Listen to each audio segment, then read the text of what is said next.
मैं आदिवासी क्षेत्र का एक आदिवासी विधायक हूं। मैं कारम नदी के किनारे बसी हुई आदिवासी जनजाति की सभ्यता एवं संस्कृति को अच्छी तरह से जानता हूं। मैं जानता हूं कि जंगलों में आदिवासी अपना जीवन यापन किस प्रकार करते हैं। मैं पांचीलाल मेड़ा, विधायक धर्मपुरी। ये जो कारम नदी के किनारे जितने भी लोग रह रहे थे वो मेरे परिवार के लोग हैं। इसी को ध्यान में रखते हुए शासन द्वारा मेरी विधानसभा क्षेत्र धर्मपुरी के भारूपुरा में कारम नदी पर 400 करोड़ की लागत से एक बांध बनाने की योजना बनाई गई, जिसका उद्देश्य आदिवासियों का जीवन स्तर सुधारना था। लेकिन ये कारम बांध परियोजना भाजपा सरकार के भ्रष्टाचार की भेंट चढ़ गई और बांध बनने से पूर्व ही टूट गया। अब तो बिल्कुल क्लियर है, कुछ भी नहीं है। कारम डैम की वजह से जो पानी आया था उसकी वजह से उसके बहाव के कारण पूरी फसलें बर्बाद हो चुकी है। मेरी बिल्कुल पूरे एरिया की यहाँ से लेके वहाँ तक आप देख सकते हो, बिल्कुल किसी भी किसान की फसल से काटनी है यहाँ से वहाँ तक, बिल्कुल पूरे क्षेत्र में। इस प्रकार से कारम डैम के डूब प्रभावित लोग आज भी दर दर की ठोकरें खा रहे हैं। वो जंगलों में रह रहे हैं और वहाँ पर न बिजली न पानी, फॉरेस्ट जंगलों में रह करके वो टापुओं में रह रहे हैं और वहाँ पर न रोड की सुविधा, न बिजली की सुविधा, न स्वास्थ्य विभाग की सेवाएं। वहाँ के बच्चे जो पढ़ने वाले थे, कम से कम 150 से ज़्यादा बच्चे जो स्कूलें जाते थे, प्राथमिक स्कूल में, मिडिल स्कूल में, वो पूरी तरह से डिस्टर्ब हुए हैं। इस प्रकार से हमारे आदिवासी भाइयों का इस सरकार ने बड़ा शोषण किया है।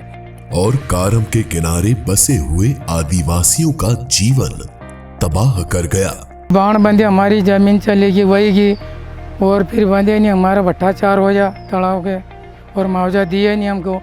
और जहाँ पहाड़ी में पड़िया, नहीं लाइट, नहीं पानी, नहीं बिजली है, नहीं रोड है। सुरेश भाई, ये बताइए कि कब से आप लोग यहाँ पर पहुँचे हैं, कितने दिन से ऐसे रह रहे हैं? यहाँ 3 दिन से।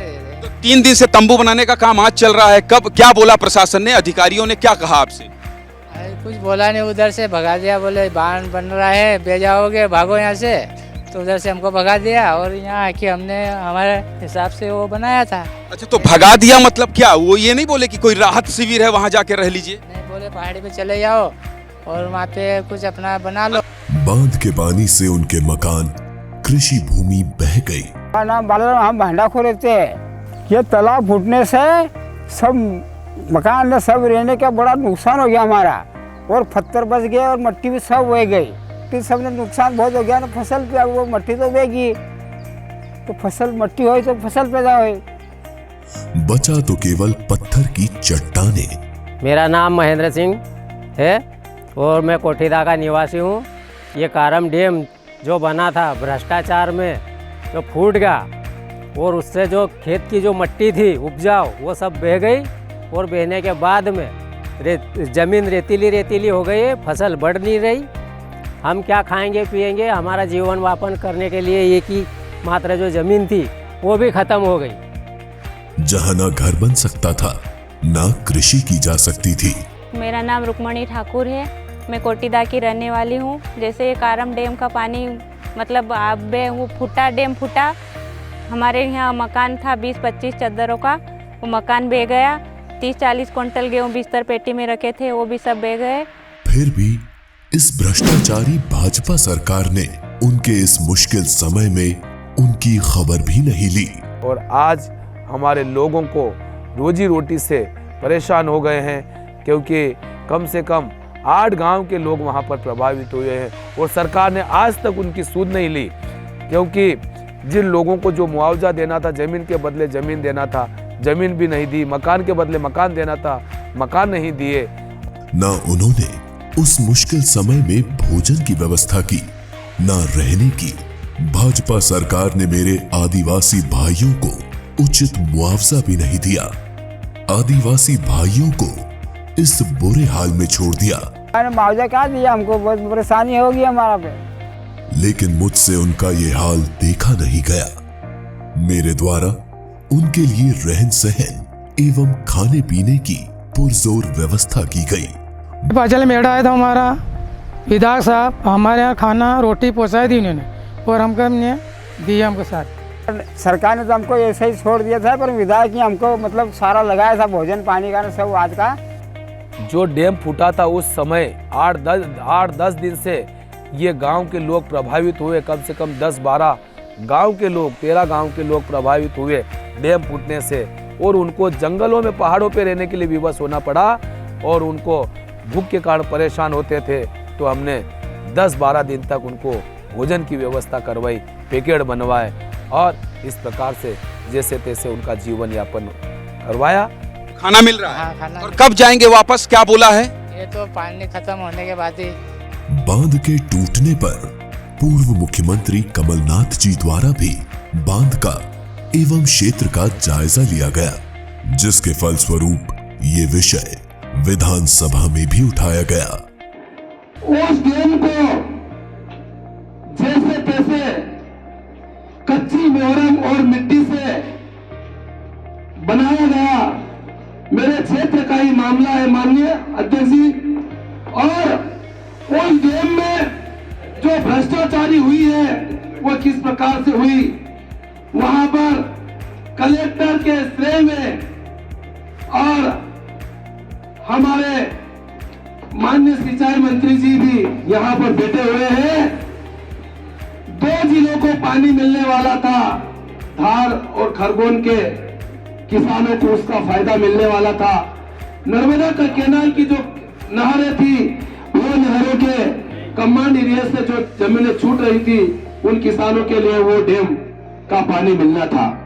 परंतु उस डैम के निर्माण में जो विसंगतियां हुई, बिना दवाई और बिना वाइब्रेटर के वहां पर मट्टी और मोहरम से जो डैम बना, वो पानी के बहाव से ही बह गया।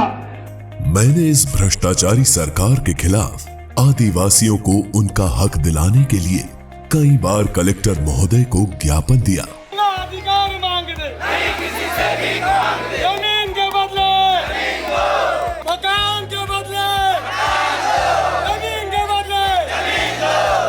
बदले जमीन का जो सरकार को बाजार मूल्य से 4 गुना देने का सरकारी नियम, इस प्रकार से इनका कहना है। दूसरा, जो पैकेज देने की बात 18 साल से ऊपर वयस्क पुत्र पुत्रियों को थी, वो इनकी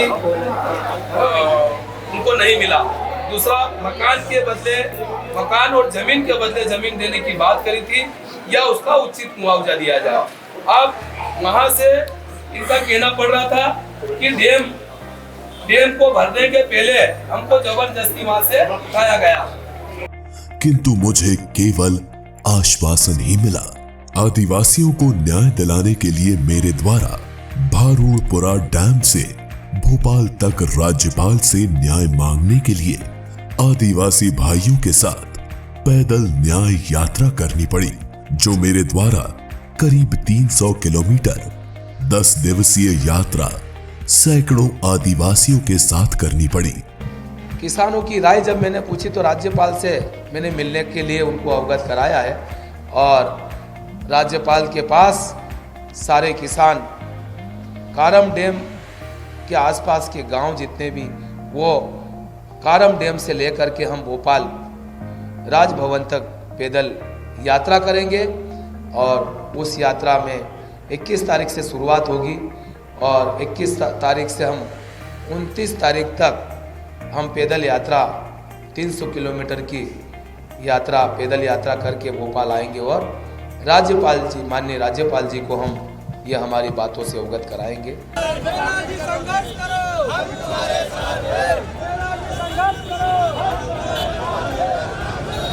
बना था ये बांध भ्रष्टाचार का चिन्ह है, साल भर में बह गया, मैंने तो खुद देखा। लेकिन इस भ्रष्टाचारी सरकार द्वारा मुझे राज्यपाल से भी नहीं मिलने दिया गया, एवं मुझे मेरे आदिवासी साथियों के साथ जेल में बंद कर दिया गया। इस भाजपा सरकार में आदिवासी बिल्कुल भी सुरक्षित नहीं है।